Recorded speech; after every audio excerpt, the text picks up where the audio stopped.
Hey guys, so I'm gonna make a quick video on EU Rail Pass, the benefits, the way it works. People been asking me about it, just common questions and such. I know there's a lot of other videos that do such, but they don't hit on everything. They just be like, oh, this is how it works. So I'll show you how it works. Matter of fact, let's just knock that out now. It's gonna look like I'm reading off on a screen at points because like, kinda am. The app itself, as you'll see, where is that? Right there, that Rail Planner app. You want to pull that up. It's pretty cool because like it keeps track of everything. So as you see, like we called that one Backpack Across Europe, baby. Because like I was pretty excited for that. Like it was definitely great. So you'll see the gold. There it goes, starts focusing. Gold means that was activated, it was used. Like you see, like if you get the pass, you might as well use the pass. Again, the cool thing is it keeps track.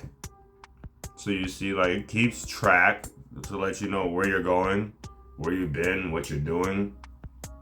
Again, keeps track. It just didn't show Ireland on there, which really sucks because that was a milestone on the trip. But let's get back to business. Let's keep it on business. What you would do is, say you just land, you're like, oh my goodness, where am I gonna go? You're gonna click on the one. So you, alright, planner, bring it down. As you see, that's how it's gonna look. You get the pass on the site. You have to get the pass on the site. Then they email you a pass number and such. And then from there, you download the app and you put that info in. Alright, like that's key info right there. Because you're gonna be like, how do I get to this point? That's how you're gonna get to that point. And when they send you that email, you put it in. And then once you get that in there, you can start your pass. Your pass isn't automatically started, which is good because as soon as you put it in, you're not in Europe or wherever you're going. Well, clearly Europe. You're not in there, and it's just like you're wasting the pass. So with that, understand you will get an email with your pass info. And then from there, you'll be able to be like, all right, cool, let me put it onto this phone. This is the phone I'm gonna take with me. Or say you're gonna use a tablet or something, like I'm gonna put the pass onto here, because you can move the pass, but like you shouldn't try and like load it onto one and then another and then another, then another, because you're probably gonna run into a problem eventually. It's technology, there's always something. So that's a key point. So let's say, for instance, let's go ahead. Let's say we went and we landed in Copenhagen at the airport. So we're gonna go ahead and take the airport there in Denmark. And let's say we wanna go to Copenhagen, their main station, BH. Alright, so you see there, we got in at the airport. We need to get to their main station so we can connect to the trains that we wanna go to. Cause say we just want to go to Berlin, because again, this EU Rail Pass is awesome. It will let you go anywhere in the EU in that sense. Like again, like look ahead of what you're trying to do, because I want to say there's really not a connection between like Spain and Portugal. I've heard people had rough times with that. So like things like that are like things you got to look for. But let's say that's what we're gonna do, and let's say we want to depart now. All right, so let's see, plan my journey. Let it pop up, focus, there you go. Gives me all the different times. Let's say we just want to go with that time. So this one tells me the train is going to be RE 1085. It tells you the direction it's going into. I'm not going to try to pronounce it because I'm not going to butcher their language more than I did, okay? Like, they're not too bad of people, you know what I mean? I don't want to sit there and have them upset with me and beat me up in the street. But then you'll see, like, all right, cool, we got it in there. Now, if we're going to hop onto this train, what we got to do is we got to save that journey. So now let's say saved to the trip name, whatever you have it under. Mine is the Backpack Across Europe, baby, because that's what the fudge we did. We backpacked across Europe, baby. So let's go back. We'll go to my trip, Backpack Across Europe. Go down here and you'll see. Boop, boop. It's not gold. It's not activated. So let's go ahead and turn that on. Now, it's activated. So like literally, if I was there right now, I had a ticket going. I have like 2 days left on this pass. Like yo, like it was a great time. It was a great time. Now we'll go to my pass. Let's say I get on the train, conductor's coming down. You don't know what the heck they're saying, but they want to see your pass. You'll go to your pass. That's it right there. I know you see that. Let's see, pass reference, we'll cover that. Change 1 month. Boom. So you see, let me do it like that. There you go. That would be the pass reference and all that. Once you get to this screen, as you see down there, you can show ticket. Would hit that.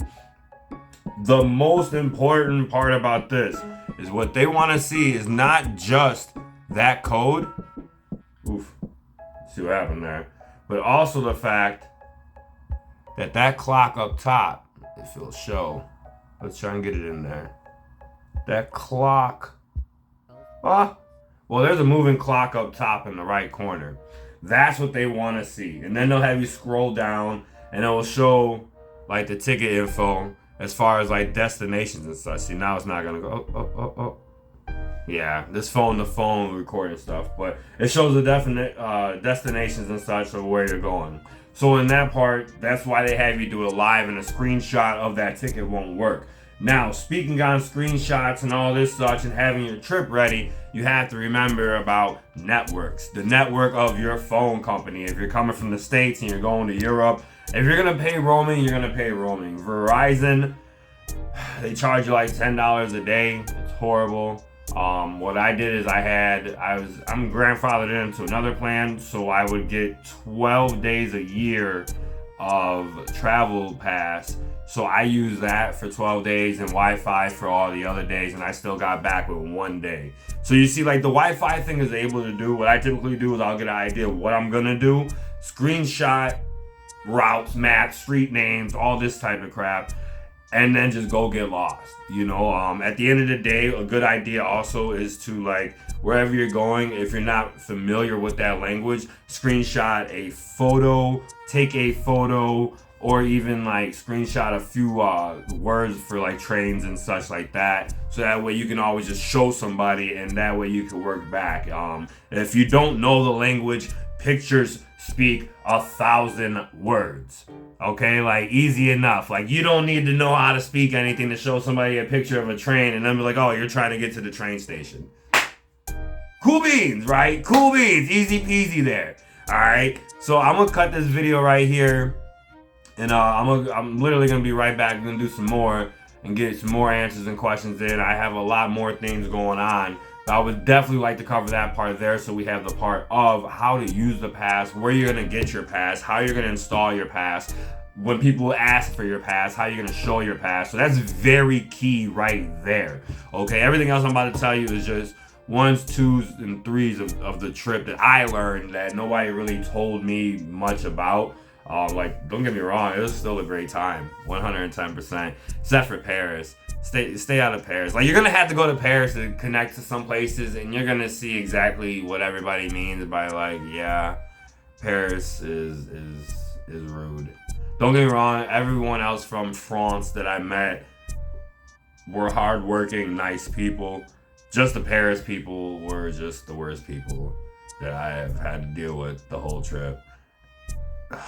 Go over a few of the 1, 2, 3s of what to know, what to do, etc., etc., etc. Keep you on your P's and Q's of using the EU Rail Pass and getting through Europe and having a great time and seeing everything you can, right? So, first and foremost, go through the app, learn the app. While you're doing that, when you download the app or however your phone works, make sure you allow the notifications to go through, because that's pretty important for like the derailments, the strikes, all of that. Like, it helps a lot to know that the next day your rail is going on strike at this time, because of the fact of it happens. There was like 3 strikes going on between Germany and Italy when I went. And I mean, like, the app letting me know helped a lot, so I didn't get struck and just surprised at the last moment. So definitely allow the notifications to go through. That helped tremendously. What if you miss your train? It's not that big of a deal unless it's one of those like overnighters. When it comes to missing trains, it's easily enough. You can just switch the ticket to the next one. You just get rid of the last trip, put it with the next time, and you're good. If it comes with seat reservations, then you may have to go right back to the office and see if you just change for the next time. I didn't have any issue like that, so I don't know if they'll charge you for the change of time or not. If it's Paris, they're gonna charge you and give you a whole problem. If it's anywhere else, you'll probably be fine. 110%. Like, everywhere else was so nice and easily dealing with, and they were just such nice people. With that though, again, like, to miss the trains isn't too bad. If it's an overnight train, it's gonna really be bad because you paid probably for that reservation, and like the overnight trains, yes, you're gonna have to reserve a seat. Like that'd be 110%. A lot of people said a difference between first and second class, that they didn't use first class a lot, or they didn't have a lot of first class trains. I'm gonna tell you like this: when it breaks down to it, there was enough trains where if I would have had a first class option, I would have probably got my money's worth out of it, because there was enough trains that I was on that they had first class options. There was at least 7 to 9. I would probably say like 7 to 9 trains I was on that had first class cars. With that being said, it's I think like $300 more. It would have probably been used. It would have probably been useful at a few points, because of the fact of like when you're just jumping trains, like, and you're taking the overnights and you get to a town too early, you'll take another train just to go waste a good 4 hours or so, and like that first class option would be nice to relax in and have a little extra leg room at times. So that'd be 100% up to you if you want to do that or not. Let's see, overnight trains versus day trains and regular trains. Overnight trains, again, you're gonna want those for like sleep times. The pass is so cool about that because, again, you can go on all these different trains. Like, I went on a lot of trains. I used my pass very, very frequently. Again, when I got to a town too early or a city too early, I would just jump back on a train and go to another town 4 hours away, go walk around there for a few hours, and then take it back. So that way I got a little time to relax. I got a little time to explore. It was. I used the heck out of it. Oh, luggage storage at train stations. First and foremost, understand, my friend, there is a lot of cobblestone. A lot of cobblestone. And if you have a suitcase that rolls on wheels instead of one that is on your back, you can leave it at the train station storage lockers. They have some lockers. And then you can just like take out what you need for that day or the few days you're gonna be around or however long, and you know what I mean? Like save yourself, 1, the embarrassment, 2, the looks, and 3, the energy. Like, yeah, there's storage lockers. There's storage lockers at the train stations, which is very helpful. You may have to look for them, and it's funny how they set them up. A lot of times there'll be like a suitcase on a sign with like a key. That's one. I know one that was fun to find was the one at Denmark, the Copenhagen Central Station.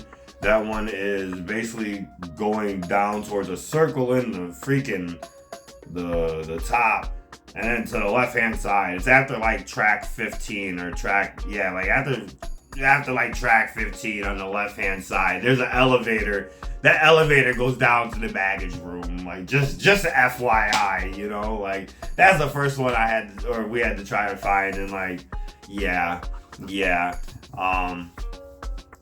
We also have hostel stays versus hotel stays.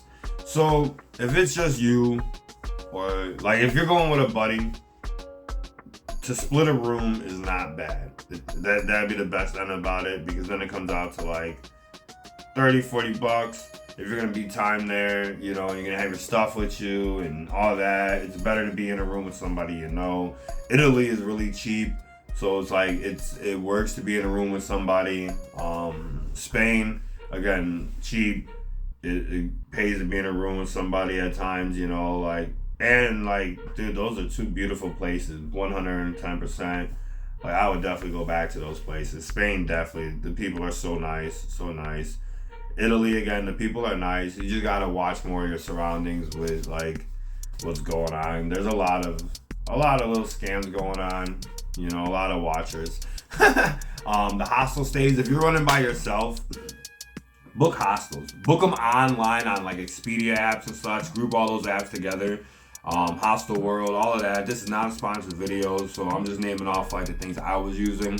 At that point, like if with Expedia and having that all booked together, when you book through them, you get like stupid little change rewards back. But it running through the time, it did add up, and it basically gave me a room for free.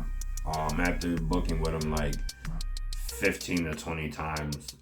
It didn't give me a free room. It was the key cash or whatever the heck I got from using through them. Another good reason to go through them versus just booking when you get there or finding a place is because they can't double book you or like double charge you so easily because you're paying through the app.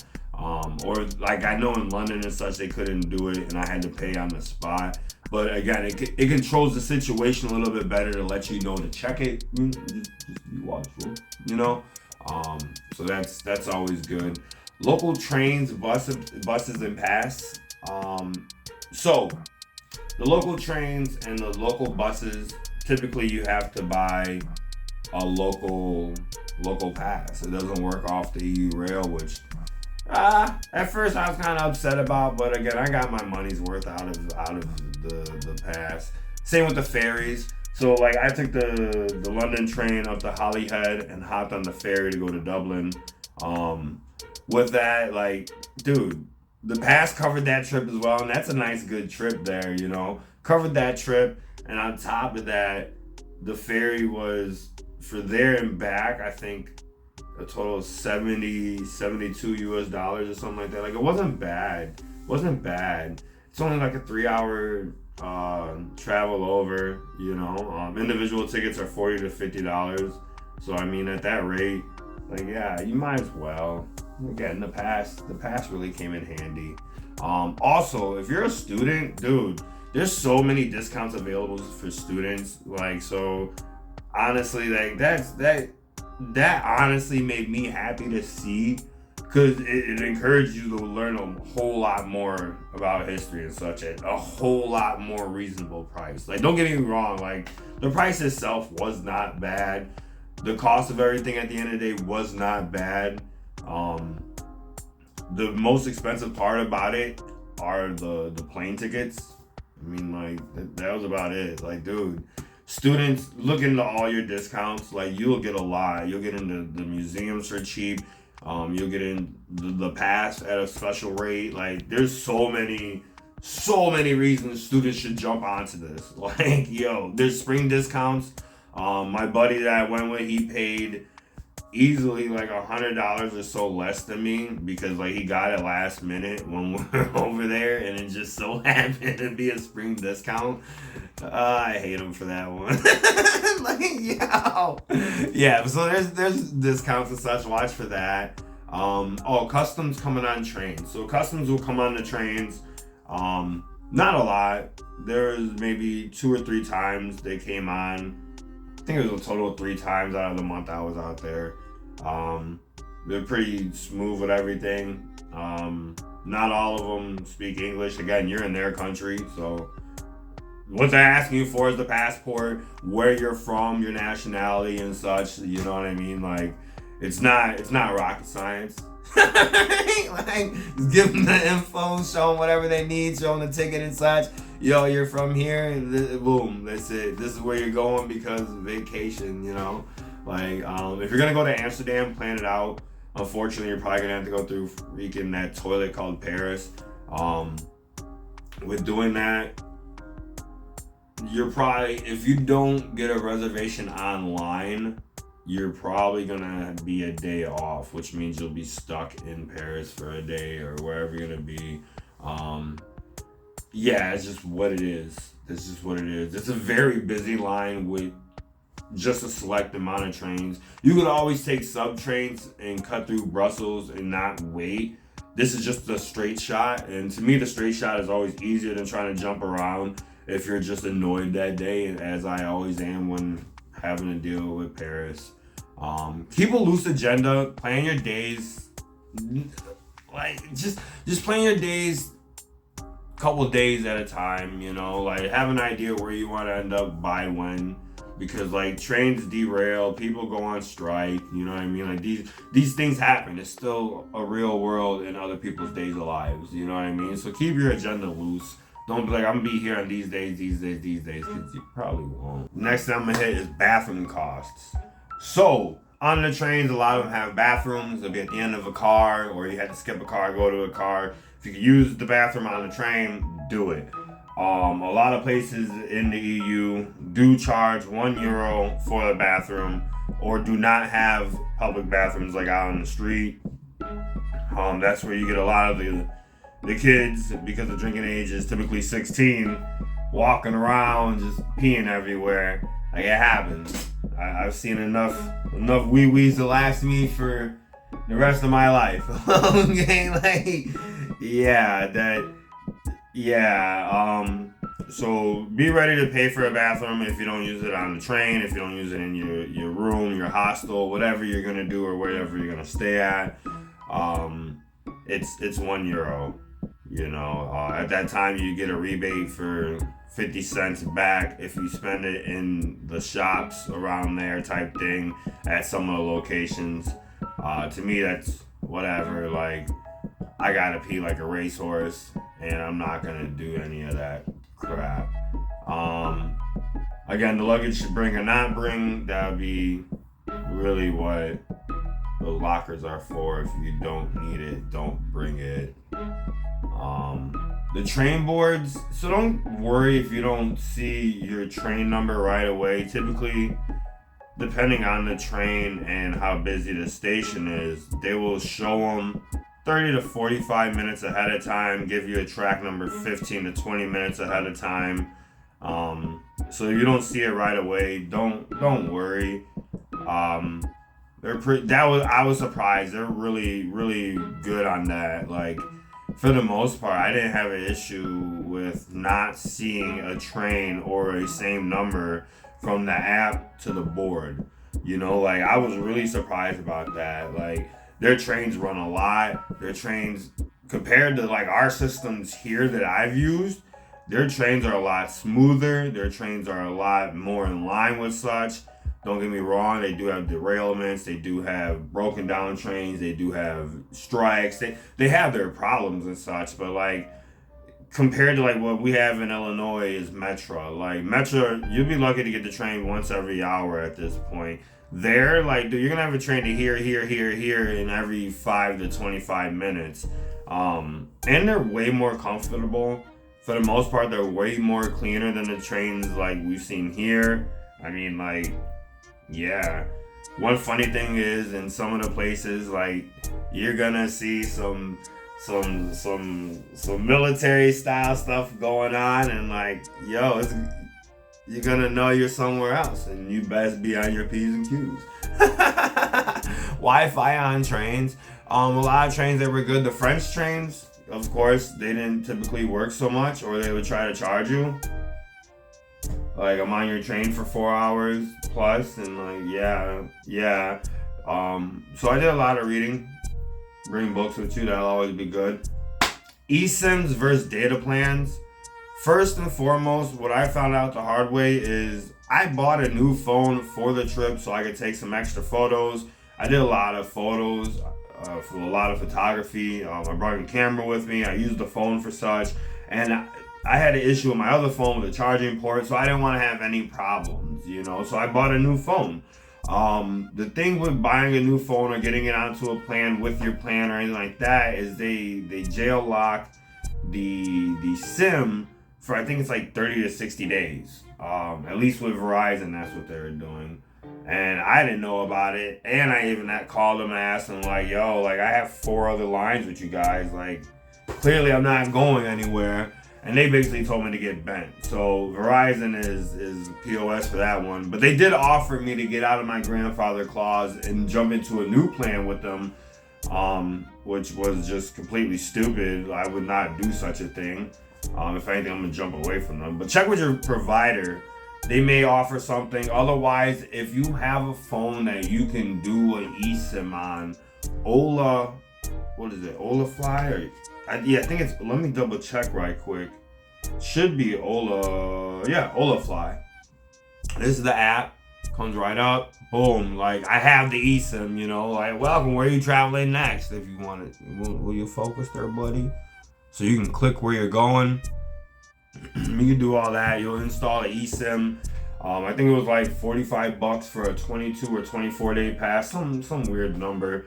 At that same time, if I was able to use it with the 12 days, I would have had my 30 days covered. Wouldn't have been an issue at all.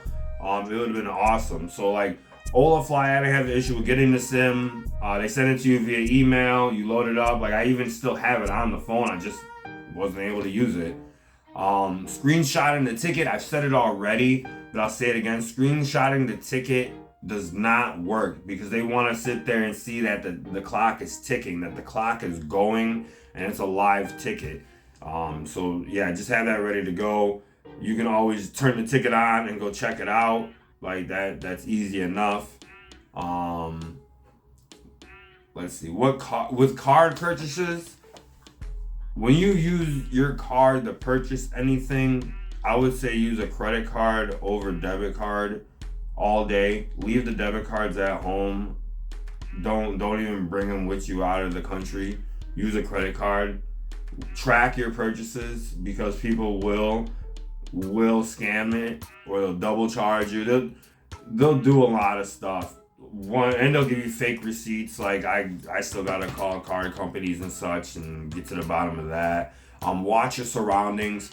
Paris is good for pickpocketers and just shady characters. London as well was another one with pickpocketers and shady characters. Just know your surroundings. If you think you're being followed, you probably are, because you probably do stick out, unbeknownst to you. But like, yeah, you probably are. So go ahead and like walk into a few stores, see if anyone goes in there or not. You know, like just stupid little things like that. You just gotta be honest. If you're from a big city already, then you already know how it goes. So yeah, it sucks to say, but that's anywhere. Just be smart. Another thing I learned that nobody told me about, Pandora. If you use Pandora, they have licensing issues and such. You know, people gotta be paid for their work, of course. With that being said, check and see what is working where and how as far as just doing an online search. I won't say a VPN will just allow you to work every time when you need to go ahead and listen to your music if you have something that doesn't work. I don't know if a VPN will allow you to do that. I didn't try using a VPN in another country to say I was somewhere else that allowed it to work. Like, that's just completely wrong. I wouldn't use a VPN to do that. Should you learn the local language? Again, I won't say it's a necessity. It's not a necessity. It's more or less just kind of respectful. I get it's vacation. You know what I mean? Like, I get it. You know, but at the same time, like, unless it's the French. Well, like, dude, like, I didn't think I was gonna love Germany as much as I did. I wish I would have taken more time before I went to learn more of their styles and their language and such. Germany was amazing as far as like history-wise goes. Even like the landscape, the architecture, everything. Like, Germany was amazing. The people are pretty nice. They're, depending on where I was or what was going on, and like, you know, like that wasn't a problem. You know. Some, like, when I ran into their carnival and such, like, yeah, no, there was no English gonna be spoken to me at all. It would have helped if I knew some German, you know, like 110%. Again, like, the people are nice, you know, like, Germany was fun, like, it was really nice. That's like Ireland, like, you know, they're really nice. It was beautiful to look at. Italy, again, like, it would help if you know the language, because Italy, they're a little sly. They're a little sly. They're gonna hustle you. They're gonna hustle you. And you can catch on to it a bit with the Spanish. So like in Spain they're good with English, but again, it's just respectful if you know some Spanish. Like don't go over there with with that kitchen Spanish. Like they're gonna be calling you out. No, you don't need it. You don't need it. It just kind of shows a little bit more respect. Like they'll tell you, like as soon as you start butchering it up enough, they'll call you up. But hey, it's cool. I speak English too. That's typically how you get them to speak English. Is you attempt to speak their language, you butcher the crap out of it, and then they're just like, no, okay, I speak English. It was a great time. The EU Rail Pass was an amazing benefit to have.